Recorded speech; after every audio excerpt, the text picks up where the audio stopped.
दोस्तों, सोचिए कि आप लोग कॉलेज में पढ़ाई कर रहे हो। आप लोगों का ड्रीम है कि आगे आने वाले कुछ सालों के बाद जब आपका कॉलेज कंप्लीट हो जाएगा तो आप इस कंपनी में नौकरी करेंगे, उस कंपनी में नौकरी करेंगे। आपके अंदर अच्छे अच्छे ड्रीम्स चल रहे होंगे। लेकिन जब आप कॉलेज कंप्लीट करते हैं और आप खुद पे बहुत मेहनत करते हैं और मेहनत करके आप किसी भी एक कंपनी में इंटरव्यू देके, दो कंपनी में इंटरव्यू देके आपको जॉब पा भी जाते हैं। पर क्या हो अगर मैं आपसे ये कहूं कि जिस कंपनी में आपको जॉब मिली है उस कंपनी के ही किसी एक सेक्शन में एक इतना बड़ा ऑर्गेनाइज्ड स्कैंडल चल रहा है जिसके बारे में आपको खबर ही ना हो। जी हाँ दोस्तों, सही सुना आपने। मैं बात कर रहा हूं द टीसीएस नासिक केस के बारे में। ये केस अभी फिलहाल कुछ दिनों से ज्यादा न्यूज में दिख रहा है, बट इसकी स्टार्टिंग फरवरी 2022 से ही हो गई थी दोस्तों। इन 3-4 सालों में एक सिस्टमैटिक प्लान चल रहा था जिसमें harassment, sexual assault, stacking, steering और भी बहुत सारी चीजें, even the forced religious conversion. आपको क्या लगता है दोस्तों कि ये सारी चीजें अगर किसी ऑर्गेनाइजेशन में, किसी कंपनी में हो रही है तो कंपनी पॉलिसी के अंडर में आप किसी भी एचआर को जाके, आप एचआर डिपार्टमेंट में जाके इसका कंप्लेंट करेंगे? यही कर सकते हैं। आप कोई भी कंपनी में प्रॉब्लम होता है तो आप किसको जाके बोलेंगे? आप एचआर डिपार्टमेंट में बोलते हैं, आप अपने सीनियर्स को बोलते हैं। बट क्या हो अगर मैं कहूं कि एचआर डिपार्टमेंट ही इन सारी चीजों को करवाने वाला एक मेन लिंक था, ये सब के सब वो काम को करवाने में मिले हुए थे। जी हाँ दोस्तों, तो आज मैं बात करने वाला हूं द टीसीएस नासिक केस के बारे में, जिसपे मैंने बहुत ही रिसर्च करी, बहुत तथ्य मेरे सामने आए और मैं इन सारी चीजों को आपको पूरा आज डिटेल में समझाता हूं। ये कोई मूवी की स्टोरी नहीं है दोस्तों, ये बहुत ही सीरियस केस है। और इवन इस केस में अभी एटीएस और एनआईए भी इन्वॉल्व हो चुकी है। आज मैं आप लोगों को ये केस स्टेप बाय स्टेप समझाऊंगा। प्रॉपर कौन कौन लोग इसमें इन्वॉल्व थे, किन किन लोगों पे एलिगेशंस लगा है, स्टेप बाय स्टेप इसको क्लियर करूंगा, जिससे आप लोगों को भी ये समझने में मदद मिले और आप लोग भी अपने आप को अलर्ट करो, सेफ रहो।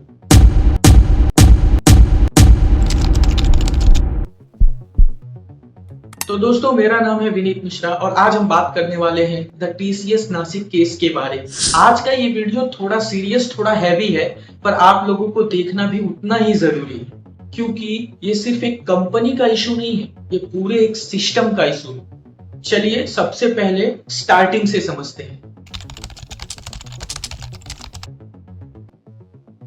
रिपोर्ट्स के अकॉर्डिंग फरवरी 2022 से टीसीएस नासिक कंपनी में एक बीपीओ यूनिट के अंदर ये चीजें स्टार्ट हो गई थी। शुरू में सब कुछ नॉर्मल सा होता था, सब नॉर्मल अप्रोच रखा जाता था। फ्रेंडली बिहेवियर, ट्रस्ट बिल्ड करना, हेल्प करना, उनकी वीक पॉइंट पकड़ना, उनके पर्सनल लाइफ के बारे में जानना, कहाँ उनकी कमजोरी है उसको जानना, और खास करके स्पेशली वुमेन्स पर, गर्ल्स पर, और जो जूनियर्स हैं, फ्रेशर्स हैं, जो इकोनॉमिकली उतना स्ट्रांग नहीं है, इन सारे लोगों को धीरे धीरे ज्यादा टारगेट किया जाने लगा। अब आता है सबसे डेंजरस फेज दोस्तों। इसके स्टार्टिंग तो फरवरी 2022 से हो गई थी, बट 2023 से लेके 2025 के बीच में अब ये कोई रैंडम चीज नहीं रही थी दोस्तों। अब ये पूरा प्रॉपर सिस्टम प्लान बन गया था दोस्तों। एलिगेशंस की माने तो इसके अंदर टीम लीडर्स, सुपरवाइजर्स और इवन एचआर भी इन्वॉल्व थे। एचआर में 2 लोगों का नाम आया है जिसको मैं आगे बताऊंगा, जिसमें से एक अरेस्ट भी हो गए हैं और एक अभी तक फरार है। अब जानते हैं ये सिस्टम काम कैसे करता था। पहले फ्रेंड बनो, ट्रस्ट बिल्ड करो, उनका वीक पॉइंट करो, थोड़ा प्रेशर क्रिएट करो, और अगर वो लोग ये सारी चीजें करने से मना करें तो फिर उनको धमकी दो, अटैक करने की धमकी दो, उनका कैरियर खत्म करने की धमकी दो, उन पर वर्कलोड बढ़ा दो, टारगेट प्रेशर डाल दो। तो इस तरह से ये सारी चीजों को ये लोग इनिशिएट करना शुरू करते हैं। अब आता है 2026 का फेज। अब यहां से कहानी थोड़ी और सीरियस होती है। फरवरी 2026 में एक एम्प्लॉय के घर वालों को लगता है, एक वुमेन एम्प्लॉय रहती है, उनके घर वालों को लगता है कि उसके अंदर कुछ बिहेवियरल चेंजेस हो रहे हैं, उनकी लाइफ स्टाइल चेंज हो रही है, उनके कपड़े पहनने का ढंग, तरीका सब कुछ बदलने लगा है। तो इससे उनके घर वालों को डाउट होता है और वो पुलिस में कंप्लेन करते हैं। अब पुलिस ने बड़ी इंटरेस्टिंग चीज की यहाँ पर। पुलिस ने डायरेक्ट रेड नहीं किया, पुलिस ने एक अंडर कवर ऑपरेशन चलाया। पुलिस ने बहुत ही स्मार्ट मूव लिया। उन्होंने हाउसकीपिंग स्टाफ बनकर उस कंपनी में ज्वाइन किया और 1 मंथ तक उस यूनिट के अंदर ही काम करते रहे। सोचो, उस यूनिट के अंदर पुलिस ऑलरेडी थी, वो अपना अंडर कवर ऑपरेशन कर रही थी और ये चीज किसी को पता नहीं चली। शायद इसकी वजह से ही आज ये केस सामने आ पाया है। वो कहाँ गए वो लोग जो केरला स्टोरी में 2-3 लोग हैं हमारे यूट्यूब के इंटेलेक्चुअल्स, और भी कई लोग हैं जो बोलते हैं कि ये सब प्रोपेगेंडा है, ऐसा है वैसा है। कहाँ गए वो लोग? कोई कहता था अरे ये तो सिर्फ 3 लोगों की बात है, इनकी बात है। ये कहना कि यहाँ पर एक खुफिया लव जिहाद की कंस्पिरेसी चल रही है, लड़कियों को फोर्सिबली कन्वर्ट करने की और उन्हें आईसिस भेजने की, और इस कंस्पिरेसी का नतीजा सिर्फ 3 औरतें निकली, तो इसका मतलब ये इंडिविजुअल केसेस हैं, यहाँ पर कोई कंस्पिरेसी नहीं हो रही है। एक झूठ को जब बार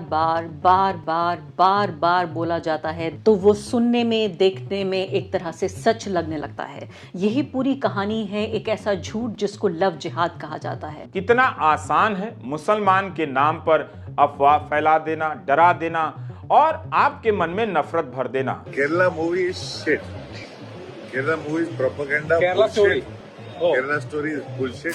आज उन सभी लोगों का मुंह बंद हो चुका है, आज ये कहानी सबके सामने आ चुकी है, लेकिन आज उन किसी भी लोगों का मुंह नहीं खुलने वाला इस चीज पर।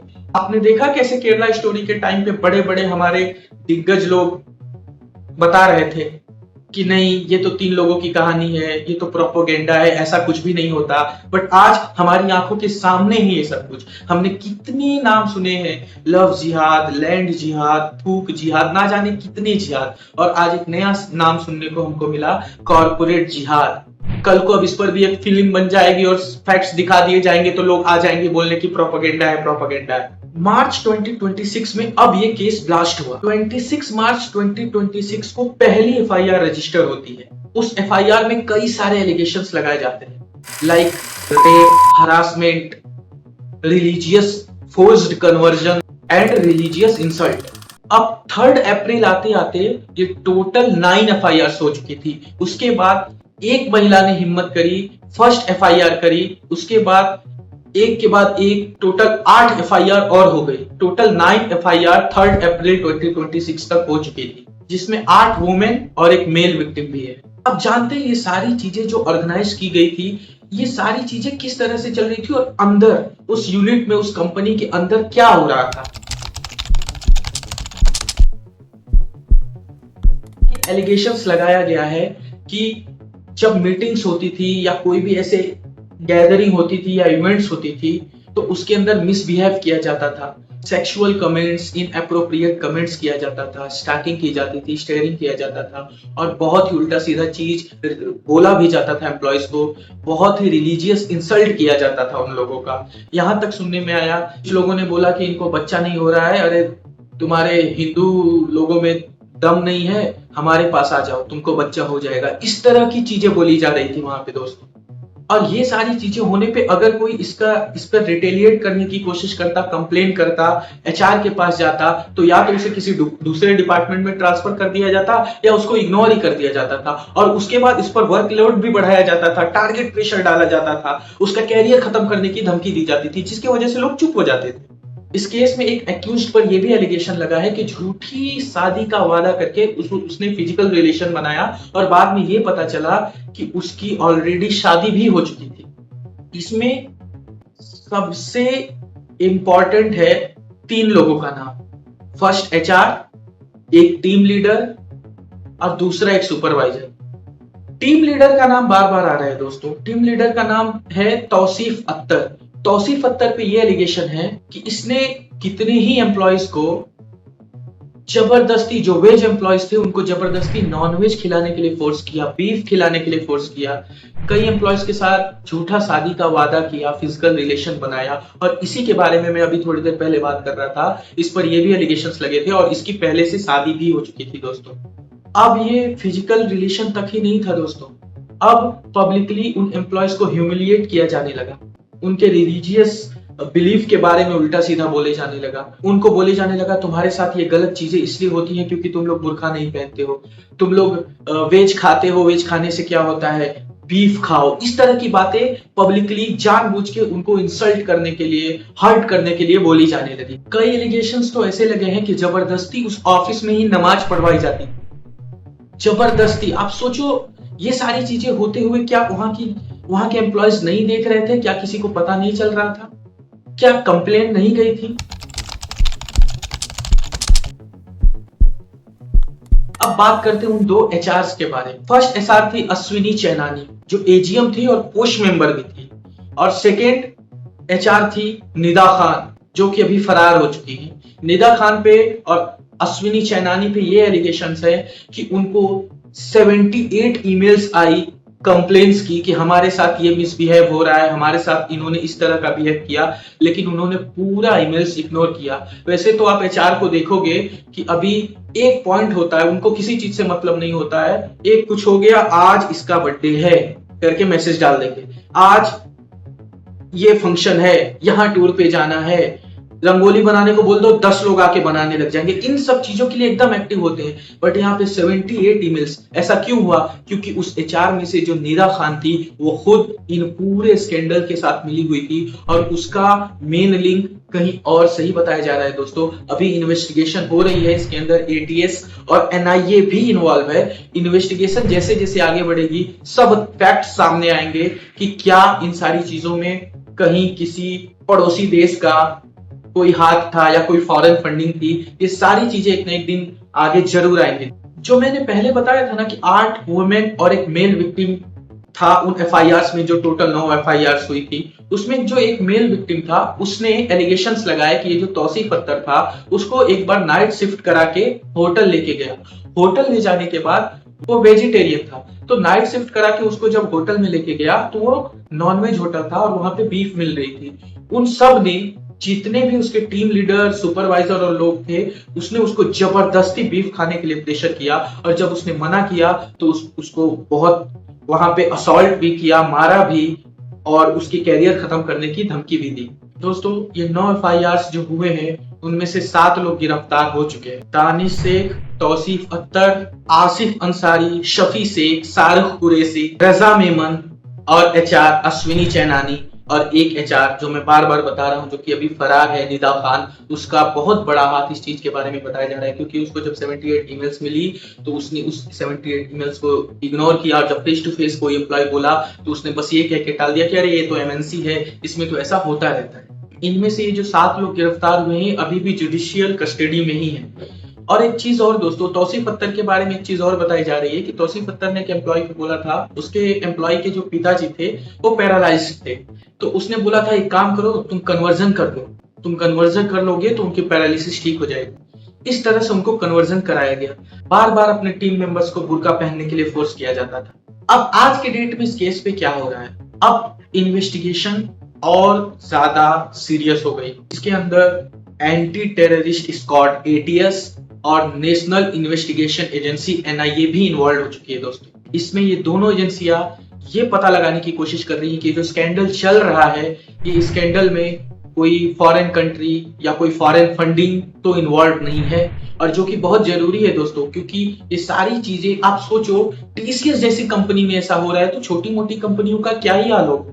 और कल को कोई उठ के ये सारी चीजें बोलने लग जाए, कुछ इस चीज पे मूवी बना दे या कोई बात करने लग जाए, कोई फैक्ट बता दे, तो 4 इंटेलेक्चुअल्स खड़े होके बोलते हैं ऐसा थोड़े होता है, ये कोई जिहाद थोड़े होता है, ये तो हिंदुओं द्वारा बनाया हुआ नाम है। बिल्कुल नहीं, अब सामने आ रहा है और अब वो लोग कुछ भी नहीं बोल रहे हैं। उन लोगों को धुरंधर जैसी मूवी से प्रॉब्लम है, जिसमें पाकिस्तान के बारे में खराब दिखाया गया था, उसके बारे में इतनी बातें लोगों ने की कि ये प्रोपेगेंडा है, ये झूठ है, ये व्हाइट वॉश करने की कोशिश है। बट आज आंखों के सामने जो चीज हो रहा है उस पर एक वीडियो, 2 शब्द, एक शॉर्ट वीडियो किसी ने बनाया नहीं बनाया। क्यों?